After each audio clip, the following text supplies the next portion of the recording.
आप सभी को आहट 93.5 में स्वागत है। वीडियो अच्छी लगी हो तो चैनल को सब्सक्राइब जरूर करें। कहानी शुरू होती है। अब उसकी कार ने उस औरत को टक्कर मार दी। वो औरत अपने बच्चे सहित लगभग 20 फीट ऊपर उछल गई और फिर जमीन पर गिरकर तड़पने लगी। वो भयानक दृश्य देखकर आकाश का पैर कांपने लगा। आकाश ने अचानक से ब्रेक मारी। एकाएक ब्रेक लगाने की वजह से गाड़ी का पूरा नियंत्रण खो गया और वो पास के पेड़ से टकरा गई। आकाश के आंखों के आगे वही दृश्य बार बार घूम रहा था। उसके मुंह से बोल नहीं फूट रहे थे। तभी क्या हुआ? आकाश एकाएक ब्रेक लगाने की वजह से गाड़ी का पूरा नियंत्रण खो गया और वो पास के पेड़ से टकरा गई। आकाश के आंखों के आगे वही दृश्य बार बार घूम रहा था। उसके मुंह से बोल नहीं फूट रहे थे। तभी क्या हुआ? मोहित, अब आगे। सुमन, क्या हुआ? आकाश, तुमने अचानक से गाड़ी क्यों रोक दी? आकाश, सुमन, एक्सीडेंट हो गया मुझसे। वो औरत, उस औरत को बच्चे समेत मार डाला मैंने। सुमन, ये तुम क्या बोल रहे हो? किस औरत को तुमने मार दिया? आकाश, सामने देखो, सामने देखो। सुमन, सुमन, सामने क्या है? सामने सामने तो कुछ भी नहीं है। आकाश कार की विंड स्क्रीन से सामने की ओर देखता है। वहां न तो कोई औरत थी और न ही उसका बच्चा। दूर दूर तक वो हाईवे सुनसान था। सुमन, सुमन, अभी अभी मेरी कार से उसका एक्सीडेंट हुआ है। आकाश बार बार एक ही बात बोले जा रहा था, लेकिन सड़क तो सचमुच सुनसान थी। आकाश, लगता है बहुत देर ड्राइव करने की वजह से तुम थक गए हो। तुम थोड़ी देर आराम करो, मैं चलती हूं कार।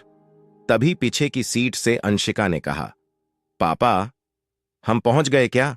नहीं बेटा, अभी नहीं पहुंचे हैं हम, आकाश ने कहा। मुझे जोरों की भूख लगी है पापा, अंशिका ने कहा। वो चिप्स का पैकेट दिया था ना तुम्हें, सुमन ने कहा।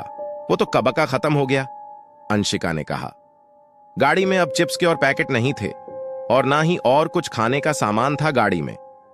आकाश, रास्ते की किसी लाइन होटल दिखे तो रोकना गाड़ी को, वहीं पर खाना भी खा लेंगे और रास्ते में खाने के लिए कुछ ले भी लेंगे।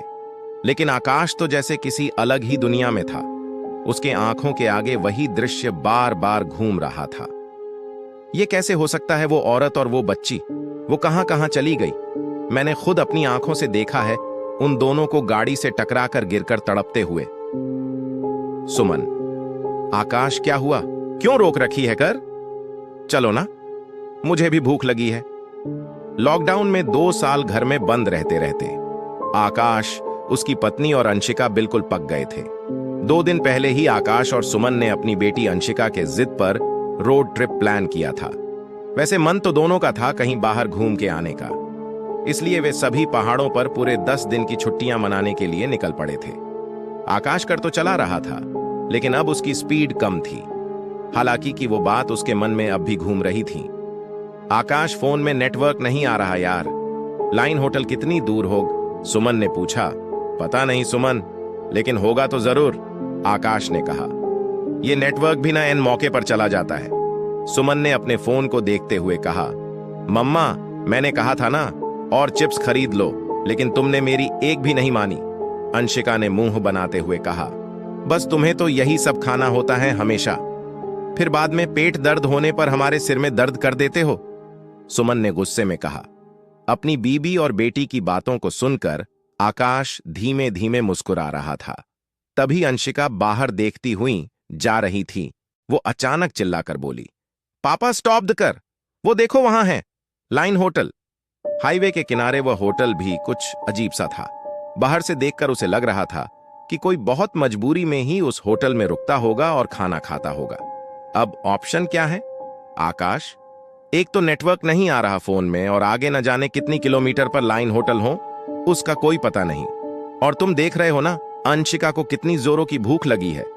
आकाश ने कार को उस अजीब से होटल के बाहर खड़ा किया और वे तीनों होटल की ओर बढ़ने लगे। रिसेप्शन तो उसे नहीं बोल सकते। होटल के गल्ले पर एक अजीब सा आदमी बैठा हुआ था, जिसके चेहरे पर एक बड़े से कट का निशान था। अंशिका और सुमन तो उसका चेहरा देखकर ही देर गए। होटल में कुछ और स्टाफ थे। वे सब के सब स्टाफ मेंबर्स उन्हें विचित्र नजरों से देख रहे थे। उन तीनों को यह सब बहुत अजीब लग रहा था, लेकिन भूख भी तो लगी थी उन्हें। तुम खाना ऑर्डर करो, हम फ्रेश होकर आते हैं, सुमन ने कहा। वॉशरूम किधर है भैया? सुमन वहां के एक स्टाफ से पूछती है। वॉशरूम? वो तो नहीं है मेम साहब, होटल के पीछे एक कुआं है, आप हाथ मुंह वहीं धो लीजिए, और पीछे एक खाली मैदान भी है, अगर बाथरूम बगैर जाना हो तो।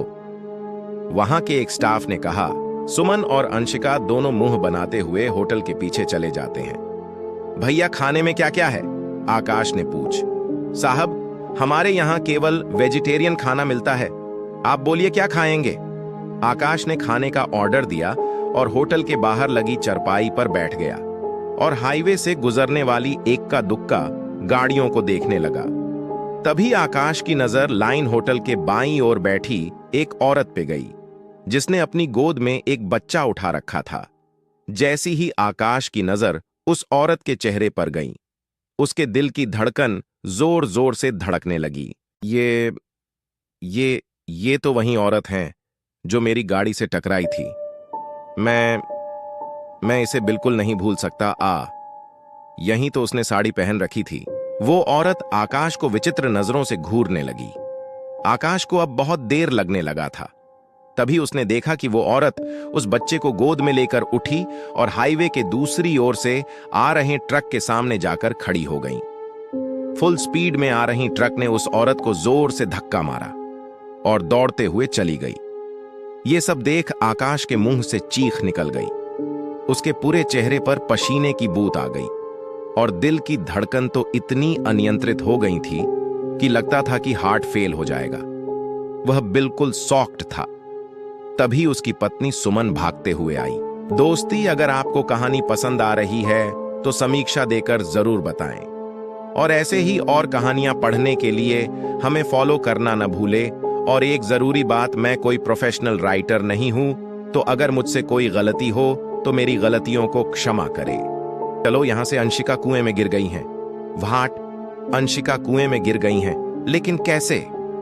आकाश अपनी पत्नी के साथ भागता हुआ होटल के पीछे गया। कुएं से अब ये तो वही औरत हैं जो मेरी गाड़ी से टकराई थी। मैं इसे बिल्कुल नहीं भूल सकता। यहीं तो उसने साड़ी पहन रखी थी। पापा, मम्मी मुझे बचाओ। आकाश ने कुएं में झांक कर देखा तो अंशिका बेचारी बाहर आने को हाथ पैर मार रही थी, लेकिन वो चाहकर भी यह नहीं कर पा रही थी। तभी आकाश चिल्लाता है, रस्सी कहां है? वो भागता हुआ होटल के रिसेप्शन पर गया, लेकिन रिसेप्शन पर तो कोई था ही नहीं। तभी उसको नजर होटल के बाहर चरपाई पर बैठी अपनी बेटी और पत्नी पर गई। ये दोनों यहां हैं, तो फिर वहां होटल के पीछे कौन था? तभी उसकी बेटी ने हाथ हिलाकर उसने बुलाया, पापा यहां आओ ना, वहां क्या कर रहे हो? ये सब देखकर आकाश का सिर चकरा गया और वो वहीं बेहोश होकर गिर गया। जब उसे होश आया तो न सुमन उसके पास थी और ना ही अंशिका, और तो और उसे आपने आसपास मारे हुए जानवरों की बदबू भी आ रही थी। ये कैसी बदबू है? वो बदबू उसके बर्दाश्त के बाहर थी, इसलिए उसे उल्टियां आने लगी। उसने किसी तरह खुद को संभाला और सुमन और अंशिका को ढूंढने लगा। सुमन, अंशिका। तभी उसने देखा कि एक बार फिर से सुमन उसके पास भागती हुई आ रही है, रोते हुए। आकाश, चलो यहां से निकालो, चलो, जितनी जल्दी हो सके यहां से निकल चलो, हम लोग बुरी तरह से यहां फंस गए हैं। ये लोग जल्लाद हैं, यहां पर इंसानों का मांस पकाया जाता है, इंसानों का मांस। ये तुम क्या कह रही हो? उसे अपनी पत्नी के बातों पर विश्वास ही नहीं हो रहा था। चलो तुम इधर आओ मेरे साथ। सुमन आकाश को लाइन होटल के किचन में लेकर जाती है। वहां पर वैसे ही बदबू फैली हुई थी, चारों तरफ खून ही खून दिखाई दे रहा था। दीवार पर खून के छींटे साफ साफ दिख रहे थे, और वो खून के छींटों में कुछ सूख चुके थे तो कुछ अभी भी ताजे थे। सुमन ने फ्रीज खोलकर दिखाया तो आकाश को उसमें इंसानों के कटे हुए हाथ और पैर दिखाई दे रहे थे। वो दोनों बहुत घबरा गए थे। तभी आकाश चिल्लाते हुए सुमन से कहता है, सुमन, अंशिका कहां है? बताओ कहां है अंशिका? आकाश, अंशिका नहीं है अब हमारे साथ। इन लोगों ने उसे मार दिया, मेरी फूल सी बच्ची को मार दिया। मैं उन्हें नहीं छोड़ूंगा।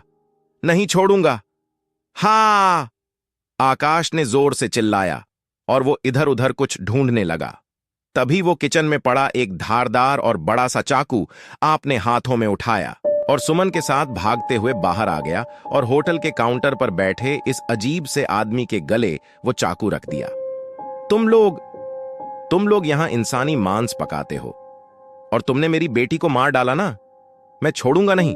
तुम लोगों को क्या समझ रखा है तुम लोगों ने?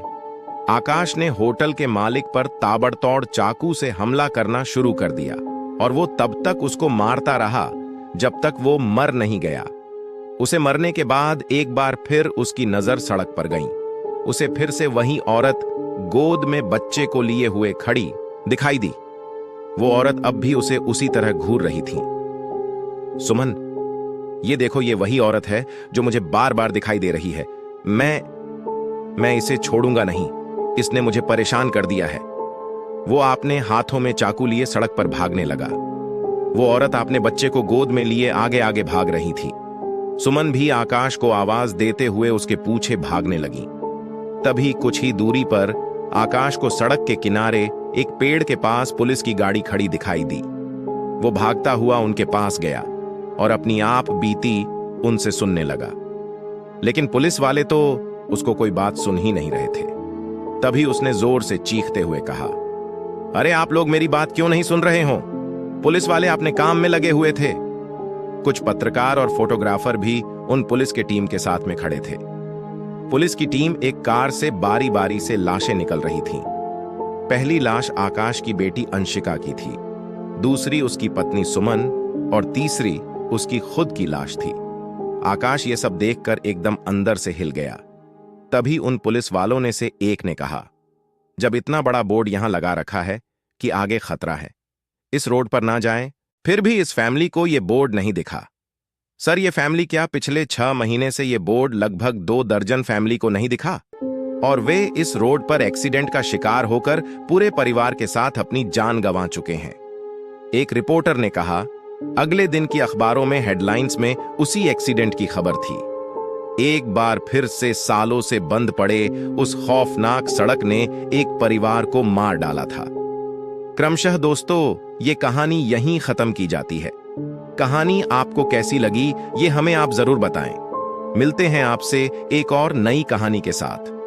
और कहानी को रेटिंग्स और हमें फॉलो करना ना भूलें। आपके रेटिंग्स और समीक्षा से ही हमारे मनोबल बढ़ता है और नई कहानियों को आपके लिए लाने के लिए।